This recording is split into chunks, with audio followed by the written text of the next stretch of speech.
มาเบิ่งภาพนี่พี่น้องนายกโอ้ลมนี่ผู้อพยพนี่คนลาวนี่มาจากต่างประเทศนี่อยู่ดงบักคายนี่นะ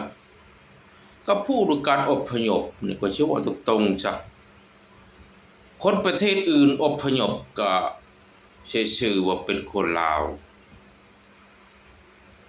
การอพยพมันจะมีพวกลี้ภัยในอยู่ประเทศไทยบ้างอยู่ต่างประเทศบ้างแม่นบ่ศูนย์อพยพนะที่มาจากประเทศไทยนี่ต้องจริงนี่ก็เห็นนั่นคนเวียดนามมาแล้วที่อพยพเข้าไปอยู่ในประเทศไทยแต่มันบ่ถือสัญชาติลาวนี่ล่ะในไทยก็ส่งกลับไปอยู่ประเทศลาวอีกบัดเราก็รับเอาเป็นพลเมืองลาวบัดนี้คือสงครามนี่11มีนาปี146นี่ที่เฮาต่อสู้เฮาลอยแก้วข้ามแม่น้ำโขงมาราคายูลงน้ำสางยูลงน้ำคลองแม่นแล้ววะ7มีนาคม146เขาอพยพอยู่เมืองลาวอยู่เมืองไทยบัดนี้ไทยประสงค์กลับบ่ว่าคนลาวบ่ว่าอย่างนั้นน่ะมันก็เห็นมาหลายที่หลายบ่อนนี่ล่ะที่ต่างชาติที่อพยพเข้าไปอยู่ในเมืองลาวนี่ฮะคนจีนก็มีก็เรียกว่าลาวเชื้อสายจีนหรือลาวเชื้อสายเวียดอพยพมาจากประเทศไทยนี่ล่ะลาวเชื้อสายเวียดนามเนี่ยรัฐบาลลาวก็รับเอาแม่นว่ามันเป็นพลเมืองลาวหาบ่อนอยู่บ่อนอาศัยให้เขาก็บอกภาษาลาวเด้อต่างแต่ว่าเขาอพยพมาจากเวียดนามแล้วเขามาอยู่ลาวอพยพมาจากจีนเขามาอยู่ลาวแล้วเป็นนายกเป็นรัฐมนตรีเป็นเจ้าเป็นนายอยู่ในพรรคในสภาจะเป็นตำรวจหรือจะเป็นทหารหรือจะเป็นเจ้าเมืองเจ้าแฝงหรือจะเป็นอะไรก็ช่างจะเป็นครูสอนอาจารย์อยู่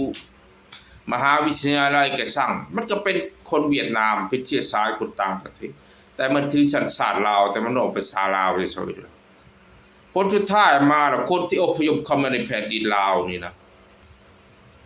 จะเป็นคนจีนก็ช่างจะเป็นคนเวียดก็ช่างจะเป็นลาวเชื้อสายเวียดนามหรือลาวเชื้อสายจีนหรือลาวเชื้อสายอเมริกาก็ช่างรับเอาแต่พืชนะยกเว้นเจ้าคือคอยผู้เว้านี่หั่นตรงนี้ต่อต้านพรรครัฐเห็นบ่เข้าใส่หูใส่ตาอันก็บ่ดีอันนี้ก็บ่ถูกตกลงอยู่ในพรรคในสภาหั่นบ่ว่าแต่บักสอนชัยน่ะบักสอนชัยก็เชื่อแก้วคือกันพ่อมันก็เงียนแต่ยางหั่นนะพ่อมานะแต่คำไตเนี่ยมาเกิดอยู่ลาวนี่มาเกิดอยู่บรรณาจรวยนี่แต่เป็นแก้วอพยพปัญหามันอยู่ตรงนี้แล้วก็มาถือชนชาติลาวบัดนี้ไปมาแล้วอ้าวมีแต่คนอพยพเข้ามาอยู่เมืองลาวนี่ไทยส่งกลับก็ว่าลาวไทยส่งกลับจีนก็ว่าลาวอเมริกาส่งกลับจีนหรือส่งกลับเวียดนามก็ว่าลาวรับเอาพลเมืองมั่วไปหมดแล้วบัดนี้เฮ็ดไปสัมภาษณ์นู้นสัมภาษณ์นี่